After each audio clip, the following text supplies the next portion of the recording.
Hello everyone and welcome to my channel. If you are new, if you're not new, welcome back to my channel.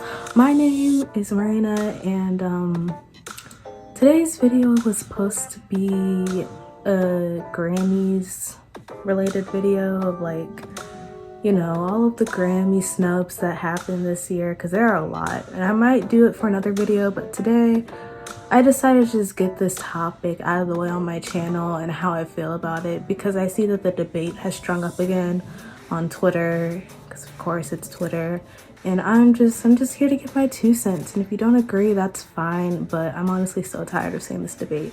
It happens at least once a month, and I'm over it, because the people that, no matter what side you're on, the people on both sides sound ignorant and kind of disrespectful. So I'm gonna try not to do that. I'm gonna state my opinions while, giving credit where it is due and also being respectful of the idols and groups I'm gonna mention. Today I am going to be talking about who paved the way for K-pop, because apparently that's a big deal now, since K-pop is like a global phenomenon and now everyone on both sides wants to take credit. I didn't think this would ever be such a big deal, like a big topic that people fight over, but apparently it's gotten to that point. So here I am. I like second generation groups and I like BTS. So for me, this argument just doesn't really affect me in the slightest. I have no reason to kiss ass to BTS or to second generation groups or the fans of said groups, because I'm already kind of in it. It doesn't make any sense for me to just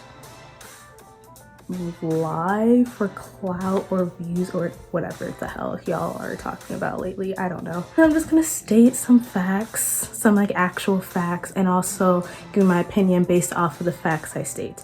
And if you don't agree, like I said, it's completely fine, but we move on. I don't understand how this topic got so freaking serious, but here we go. So when it comes to who paved the way in K-pop, the main contenders in said argument are BTS and other second generation K-pop groups. So that includes Wonder Girls, 21, Big Bang, Girls' Generation, Psy, all of these artists. I saw a few days ago that BoA was somehow brought into the mix. People were disrespecting BoA, and I was like, okay, that's when I had to make this, because I was like, we're not doing that.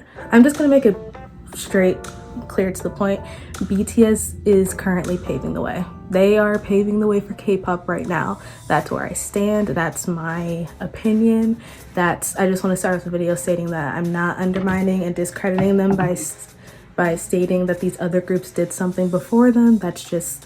I'm just saying it right now because it's obvious, but we'll get into that later. I want to kind of talk about the second gen groups that people are, discrediting, undermining their talents and achievements.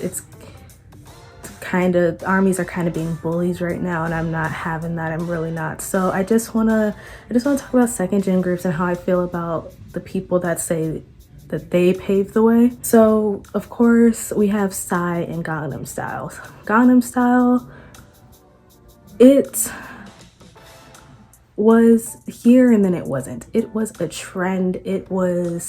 It kind of fell off the face of the earth after a few months. It was something that people found funny. I think it went on the charts for a little bit and then it just died down. No one even really knew what K-pop was back then. I don't even think anyone labeled it as K-pop. I'm trying to remember that time. I was in middle school. I remember people doing the dance.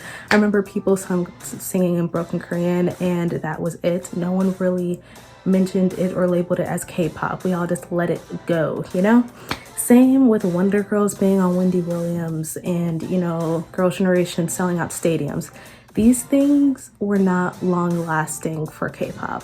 They are big achievements, and these groups, these idols I'm mentioning, are the first ones to do said things, but I don't think that means that they paved the way. Let's look at the definition for paved the way, shall we? According to Merriam-Webster, pave the way for something or someone. It is defined as to make it easier for something to happen or someone to do something. Now, these groups that people are mentioning paved the way for BTS and their achievement and success, I don't really agree with that. I think people confuse, being the first to do something with, paving the way. These second gen groups did a lot in the US. I'm not saying they didn't. They helped ease their way into the US market to make K-pop somewhat familiar, but it didn't have a long lasting effect like BTS has had.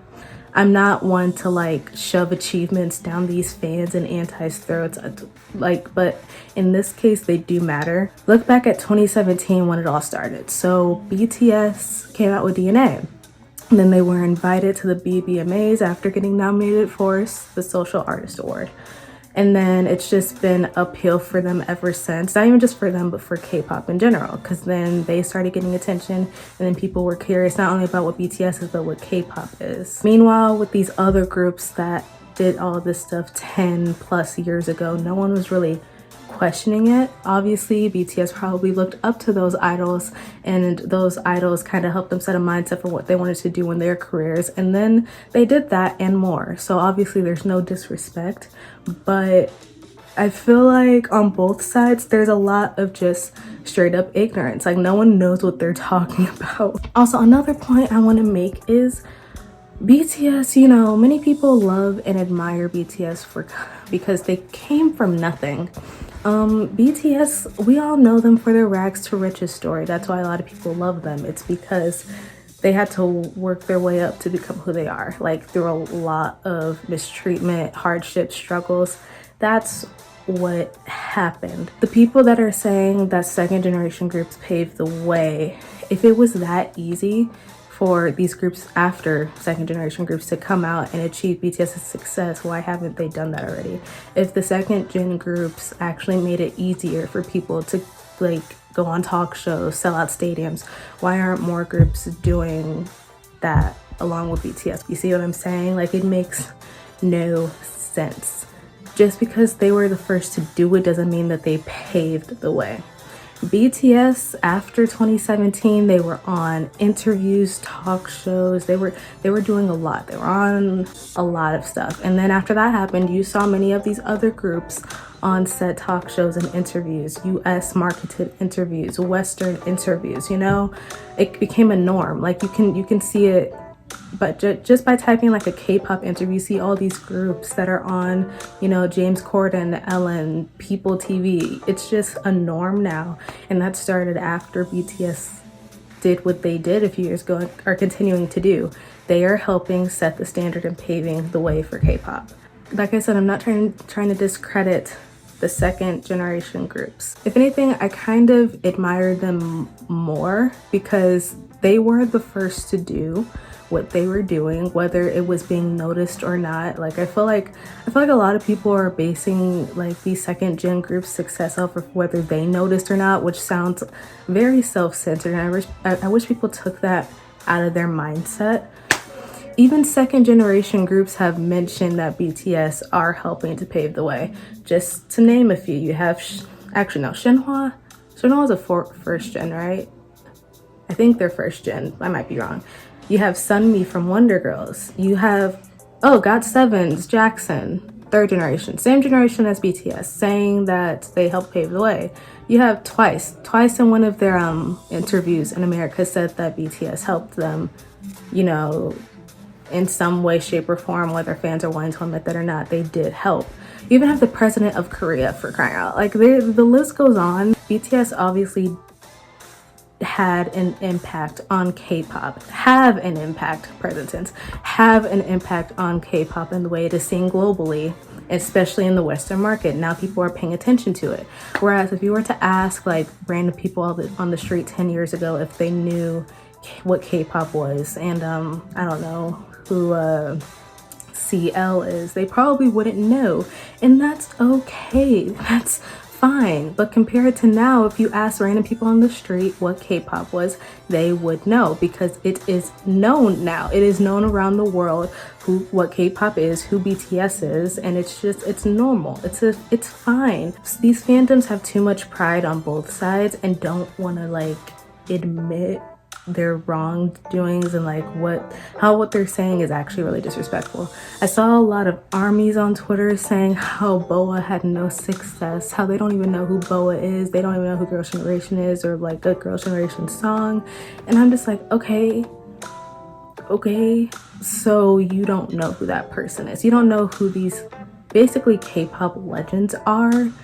That sounds like a you problem. BTS did help pave the way, and there's nothing wrong in stating that. But also, while stating that, you need to give credit where credit is due to these older artists, because without BoA and Big Bang and all these groups and idols that you guys say didn't succeed, without them, I doubt that K-pop would really be where it is right now. Not to be one of those people, not in terms of like global success, but where it is like a genre, you know, because BoA helped set the norms for what K-pop is and what it should sound like. So did all these other groups.